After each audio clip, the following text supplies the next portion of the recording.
एक अक्षय तृतीया के दिन से चारधाम यात्रा की शुरुआत हो जाती है। इस दिन गंगोत्री और यमुनोत्री धाम के कपाट खुल जाएंगे। साथ ही इस दिन वृंदावन के बांके बिहारी जी के चरणों के दर्शन भी किए जाते हैं, जिनके दर्शन साल में केवल एक बार होते हैं। 2 अक्षय तृतीया के दिन दान करने का विशेष महत्व है। इस दिन दान करने से माता लक्ष्मी प्रसन्न होती हैं और जाने अनजाने किए गए पाप भी नष्ट हो जाते हैं।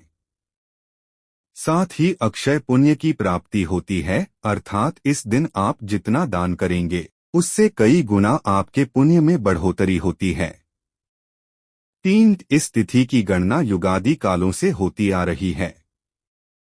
अक्षय तृतीया के दिन से ही त्रेतायुग का आरंभ माना जाता है। साथ ही इस दिन द्वापर युग का अंत भी हुआ था। इस दिन ही परशुराम और ब्रह्मा जी के पुत्र अक्षय कुमार का प्राकट्य हुआ था। 4 अक्षय तृतीया के दिन ही भगवान विष्णु के चरणों से ही पृथ्वी लोक पर गंगा अवतरित हुई थी। इस दिन गरीब व जरूरतमंद लोगों की मदद या दान करने का विशेष महत्व है। मान्यता है कि ऐसा करने से ऐश्वर्य, सुख, संपत्ति और संपत्ति में वृद्धि होती है और विशेष लोक की प्राप्ति होती है। 5 न माधव समो मासो न कृतेन युगन समम न च वेद सम शास्त्रं न तीर्थ गंगया समम। अर्थात वैशाख के समान कोई मास नहीं, सत्ययुग के समान कोई युग नहीं, वेद के समान कोई शास्त्र नहीं, गंगा जी के समान कोई तीर्थ नहीं। ठीक उसी तरह अक्षय तृतीया जैसी कोई दूसरी तिथि नहीं है।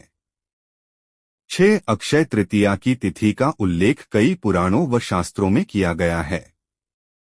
इस तिथि का जिक्र विष्णु धर्म सूत्र, भविष्य पुराण, मत्स्य पुराण, नारदीय पुराण आदि पुराण व शास्त्रों में मिलता है।